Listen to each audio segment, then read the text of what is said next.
মানে আমাদের গণনা করে তখন দেখা দরকার যে ঘটনাটা কি, কারণটা কি, কি কারণে ছেলেরা কমবে। কমার তো কথা না, সমান সমান হোক, সেটাই তো চাই। মেয়েরা হলে একটু খুশি হই, এতে কোনো সন্দেহ নাই, কারণ তাদেরকে অনেক কষ্টেই আনতে হয়েছে স্কুলে। অনেক বাবা মা, না এটা বাস্তবতা, যেমন বাবা মায়ের, আমি অনেকের সাথে কথা বলে দেখেছি, আমি অনেক শিক্ষিত ফ্যামিলি দেখেছি যে ছেলে মেয়েকে পড়িয়ে কি হবে, ও তো বিয়ে দিলে পরের বাড়ি চলে যাবে। আমি সরকার আসার পরে যেটা করেছিলাম যে মেয়েদের জন্য কাজের সুযোগ, যেমন প্রাথমিক বিদ্যালয়ে শিক্ষক আমি বলে দিলাম 60% মেয়েরা কাজ পাবে।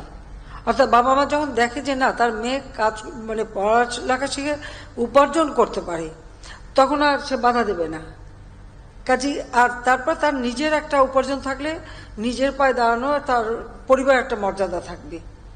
সেজন্য আমরা সবচেয়ে বেশি উদ্যোগ নিয়েছিলাম। তো এখন দেখলাম যে ভালোই ফল পেয়েছি, কিন্তু ছেলেরা পিছিয়ে আছে কেন এখন, সেটা আমাদের দেখতেই হবে, বের করতেই হবে। এটাও আপনারা একটু দয়া করে একটু যার যার বোর্ডে আপনারা একটু খোঁজ নেন যে কি কারণে। এটা প্রত্যেকবার কিন্তু আমি বলছি, কিন্তু আমি জানি না আপনাকে আবার চলে যেয়ে ভুলে যেন না যে কি কারণে।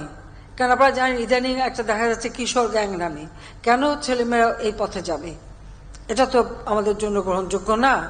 তখন তাদের পড়াশোনা করা দরকার, তারা কাজ করতে পারে, বিভিন্ন কাজে যে যোগ দিতে পারবে, কিন্তু এই লাইনে যাওয়ার কোনো কেন গেল সেটাই আমাদের বের করতে পারবে। এখান থেকে তাদেরকে বিরত করা, তাদের